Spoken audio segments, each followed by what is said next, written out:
trying to catch my breath. I had 2 minutes left for my interview to start and I couldn't add. The room. Lost.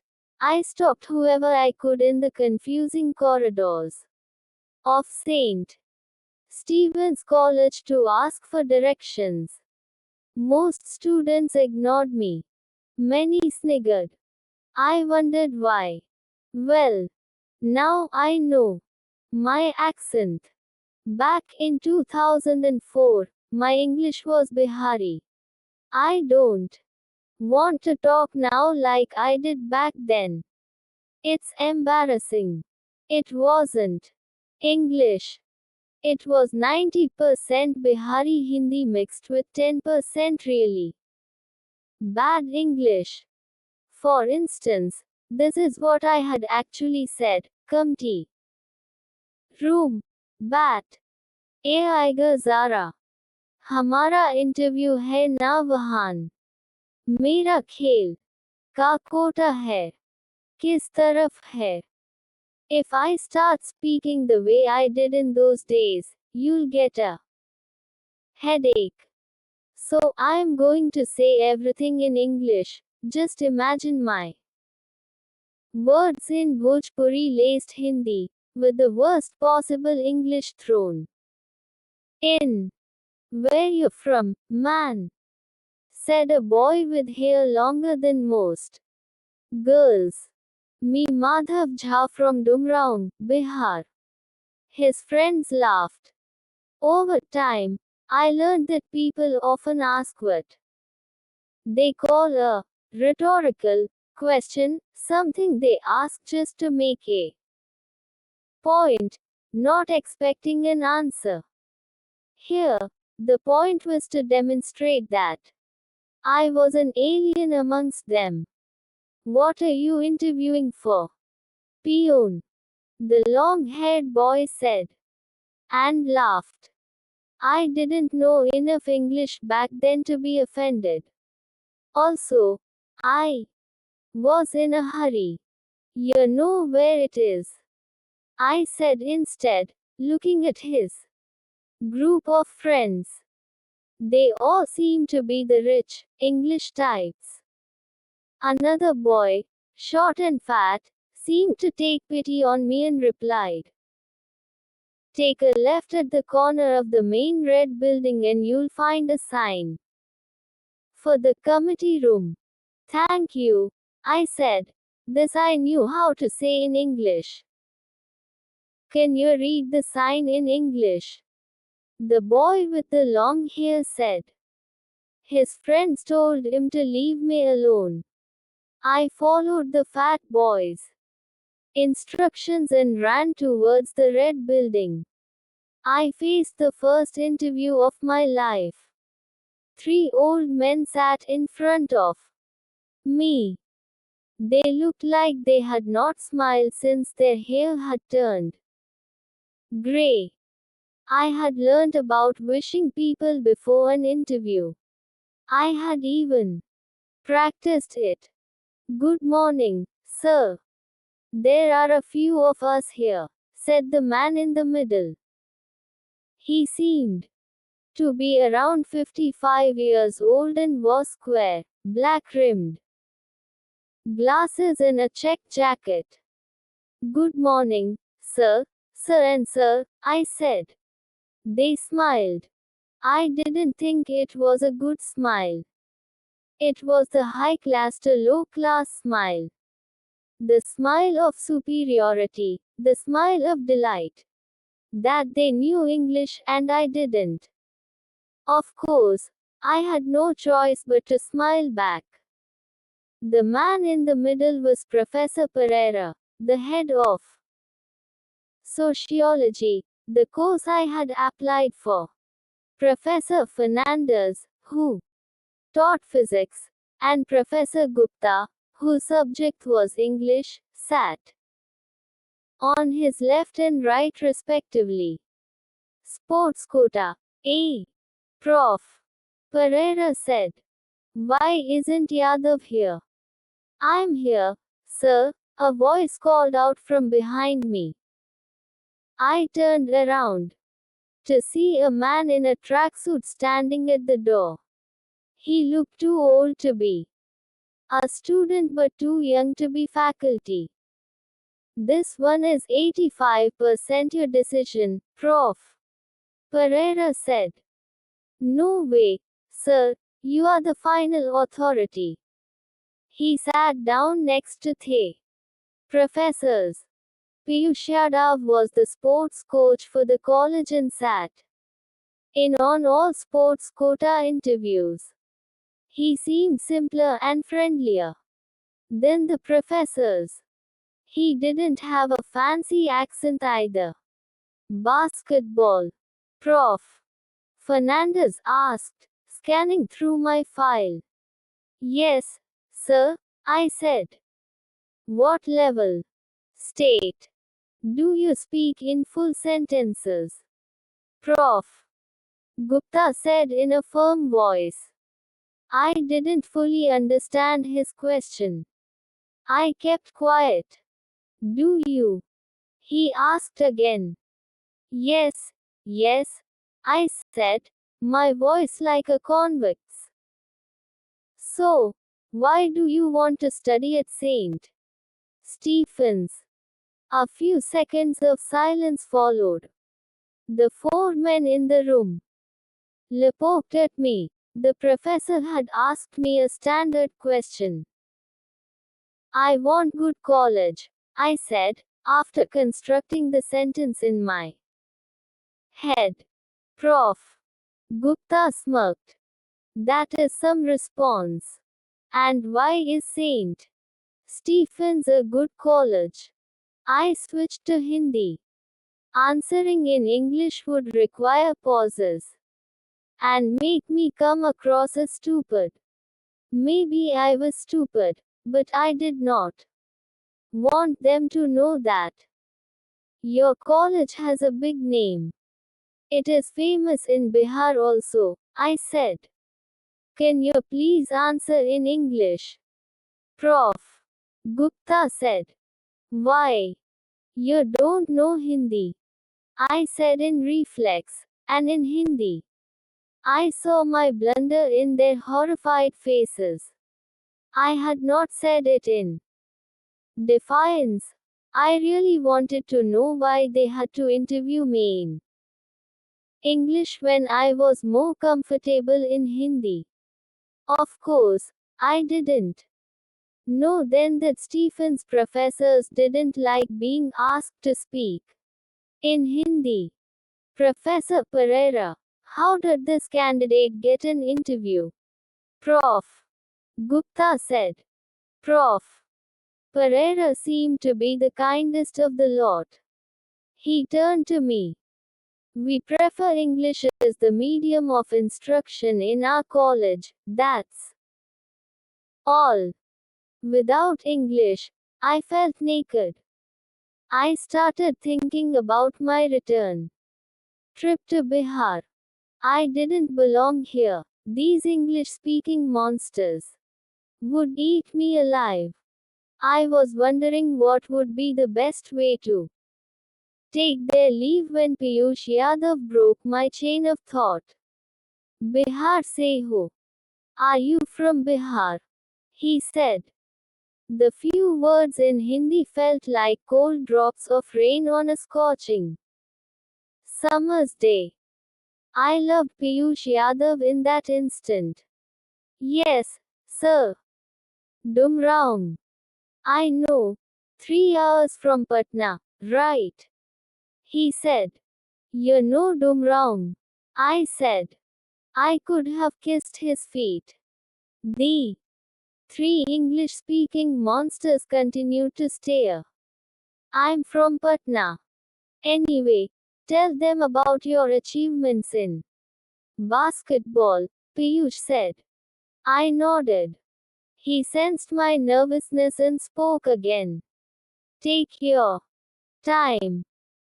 I am Hindi medium, too. I know the feeling. The three professors looked at Piyush as if wondering how he had ever managed to get a job at the college. I composed myself and spoke my rehearsed lines. Sir, I have played state level basketball for 6 years. Last year, I was in the waiting list for the BFI national team. BFI, said Prof. Gupta. Basketball Federation of India, Piyush answered for me, even though I knew the answer. And you want to do sociology? Why? Prof. Fernandez said. It's an easy course, no need to study. Is that it? Prof. Gupta remarked. I didn't know whether Gupta had something against me, was generally grumpy or suffered from constipation. I am from rural area. I am from a rural area, Gupta said, emphasizing the as if omitting it was a criminal offense. Hindi. Sir, can I explain in Hindi? Nobody answered. I had little choice. I took my chances and responded in my language. My mother runs a school and works with the villagers. I wanted to learn more about our society. Why are our villagers so backward? Why do we have so many differences based on caste and religion? I thought I could find some answers in this course. Prof. Gupta understood me perfectly well. However, he was what English-speaking people would call an uptight prick. He asked Piyush to translate what I had said. That's a good reason, Prof. Pereira said once Piyush was done. But now you are in Delhi. If you pass out of Stephens, you will get jobs in big companies. Will you go back to your native place? His concern seemed genuine. It took me a few seconds to understand his question. Piyush offered to translate, but I gestured for him not to. I will, sir, I finally replied. I didn't give a reason. I didn't feel they need to tell them I would go back because my mother was alone there. I didn't say we were from the royal family of Durnrao. Even though there was nothing royal about us anymore, we belonged there. And, of course, I didn't mention the fact that I couldn't stand any of the people I had met in this city so far. We'll ask you something about Bihar then. Prof. Fernandez said. Sure. What's the population of Bihar? 10 crores. Who runs the government in Bihar? Right now it's Lalu Prasad's party. And which party is that? RJD, Rashtriya Janata Dal. The questions kept coming, and after a while I couldn't keep track of who was asking what. While I understood their English, I couldn't answer in complete sentences. Hence, I gave the shortest answers possible. But one question had me stumped. Why is Bihar so backward? Prof. Gupta said. I didn't know the answer. Forget saying it in English. Piyush tried to speak on my behalf. Sir, that's a question nobody can really answer. But Prof. Gupta raised a hand. You said your mother runs a rural school. You should know Bihar. I kept quiet. It's okay. Answer in Hindi, Prof. Pereira said. Backward compared to what, sir? I said in Hindi, looking at Prof. Gupta. Compared to the rest of India, India is pretty backward, I said. One of the poorest nations in the world. Sure. But why is Bihar the poorest of the poor? Bad government, Piyush said, almost as a reflex. Prof. Gupta kept his eyes on me. It's mostly rural, sir, I said. People don't have any exposure to modernity and hold on to backward values. There's poor education. Nobody invests in my state. The government is in bed with criminals. And together they exploit the state and its people. Prof. Pereira translated my answer for Prof. Gupta. He nodded as he heard it.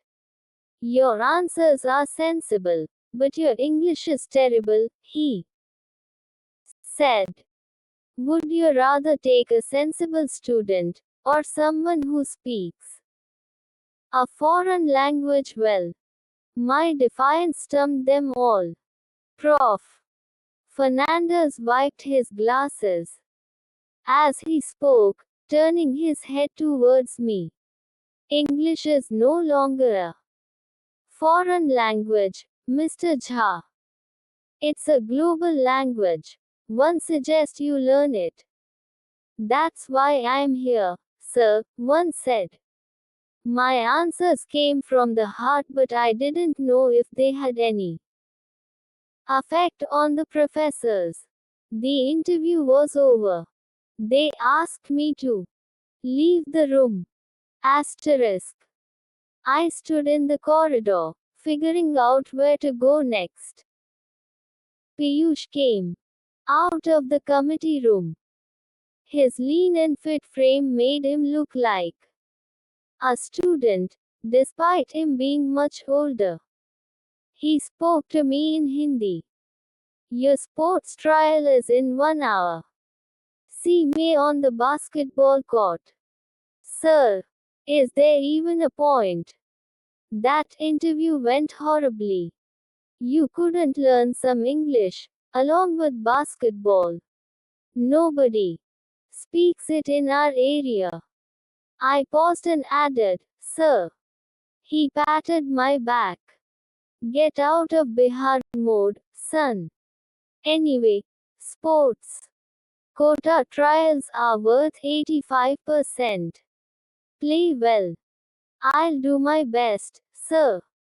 If she weren't tall, I wouldn't have noticed her. It is funny how her height shaped my life. If she had been 4 inches shorter, my eyes may never have met hers and everything would have been different. If I had not been bored and arrived at the basketball court an hour earlier, it would have been different. If someone had not missed a pass and the ball had not come out of the court and hit me on the head, I would have had a different life. Tiny bumps in time shape our lives, even though we spend hours trying to make long-term plans. I had no plan to meet the love of my life on a basketball court. I was there only to kill time and because I had nowhere else to go. A small crowd of students, mostly men, had gathered around the Stephen's basketball court. GIRSE sports trials always garnered an audience. There was no better excuse to check them out. Everyone spoke in English. I didn't speak at all. I straightened my back and stared at the court with a sense of purpose, mainly to come across as if I belonged there. As 10 girls came onto the court, the crowd cheered. 5 of the girls belonged to the existing college team, the other 5 had applied for admission under the sports quota. Piyush came to the center of the court, ball in hand and whistle in mouth. As he blew it, the girl sprang into action. 5 feet, 9 inches is tall for an Indian girl. It is tall even for a girl in a basketball team. Her long neck, long arms and long legs held every guy's attention. She was a part of the sports quota applicants team. She wore black fitted shorts and a sleeveless sports vest with R printed in yellow at the back. She collected the ball within seconds. She wore expensive Nike ankle-length sneakers, the kind I had seen NBA players wear on TV. Her diamond earrings twinkled in the sun. She dribbled the ball with her right hand. I noticed she had long, beautiful fingers. 10 points for looks, coach, a senior student called out as R. Passed the ball. The crowd tittered. Well, the men did. The wisecrack distracted R for a moment, but she resumed her game as if she was used to such comments. The sports quota girls played well individually. However, they didn't play well as a team. R dribbled the ball and reached the opposition's basket. 3 opponents surrounded her. R passed the ball to her teammate, who missed the pass. What the? R screamed. Too late. The rival team took the ball, passed it to the other end and scored a basket. R cursed herself, inaudible to anyone to say. She then signaled to 3 of her teammates to cover specific opponents and jogged across the court. When she went past me, I saw her sweaty, flushed face from up close. We made eye contact for nanoseconds, perhaps only in my imagination. But in those nanoseconds something happened to my heart. No, I wouldn't say I fell in love with her. I wouldn't even say I felt attracted to her. But I felt something deep inside, strong enough for my heart to say, you have to talk to this girl at least once in your life. Babes, cover her. I said cover screamed. Her state of mind was as far from mine as possible. She passed the ball to her teammate, who missed scoring a basket again. What are you guys doing? She shouted in perfect English. I felt nervous. How would I ever speak to her? Her face was grimy, dust sticking to her left cheek and forehead. Yet, it was one of the most beautiful faces I had seen in my entire life. Sometimes it is hard to explain why you find a person beautiful. Was it her narrow face, perfectly in line with her slender body? Was it her flawless skin and complexion, which had turned from cream to pink to red? Or was it not about her looks at all? Was it her passion, her being totally immersed in the game? I didn't know. Of course, I never actually thought it would lead to anything. She seemed too posh to even give me a second glance. Destiny, however, had other plans.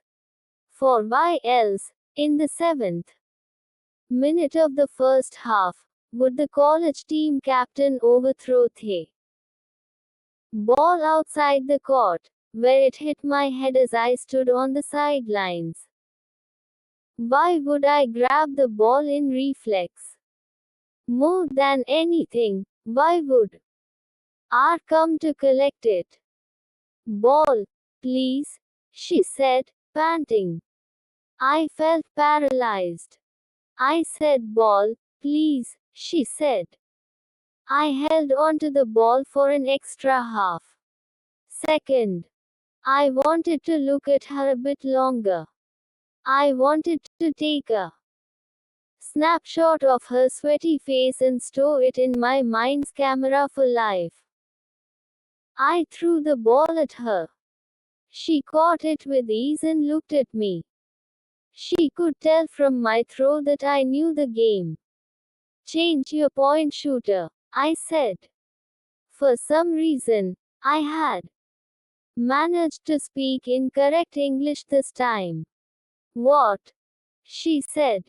She surveyed me from top to bottom. I now wished I had worn better clothes. I had not changed out of my interview shirt and pants, both of which the tailor back home had stitched too loose for me. I looked out of place on the basketball court. With my folder of certificates, I resembled a hero from those Hindi films of the 70s, the one who could not find a job. I have a Bihar State Team t-shirt, I wanted to tell her. Of course, in the middle of a game, and as a first conversation, this was a terrible idea. Your shooter is useless, I said. The referee whistled to commence the game. She turned away and forgot about me faster than her throw reached her team member. Here, pass it to me, R shouted as she reached the opposition basket. Her point shooter held the ball and looked around, confused.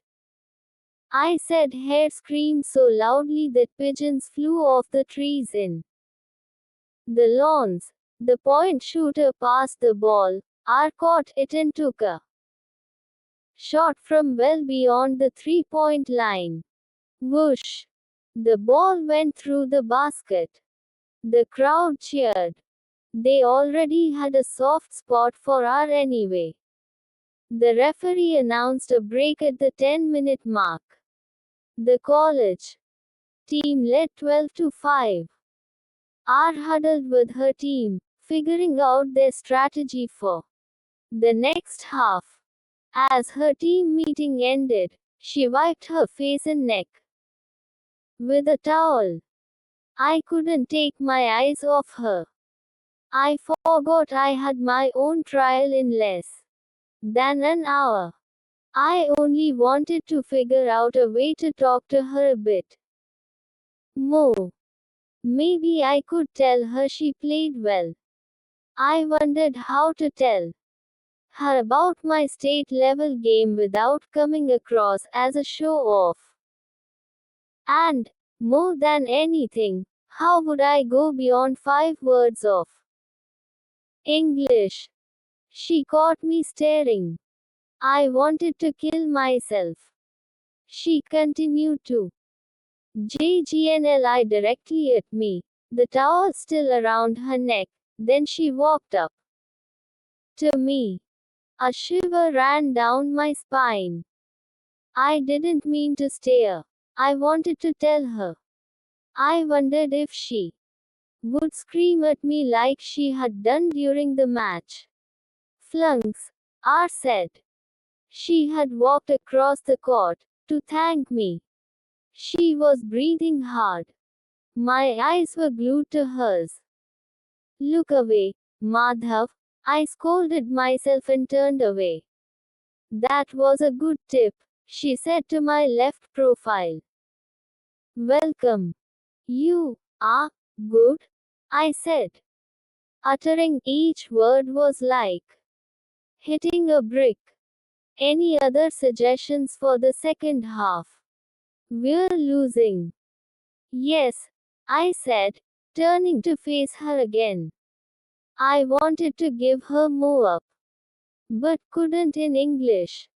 You speak Hindi, I said. She looked baffled. Nobody in St. Stephen's had ever asked anyone that question. Well, yeah, of course, she said. Okay, I said, and explained in my language. They have two strong players. Cover them tight. Don't fix formations for your players. Two of yours should move with them. You become the shooter of the other two. One is your defense, the other supports you. The whistle blew again. Got to go, she said. Catch you later. I didn't understand what catch you meant. Did it mean she would 20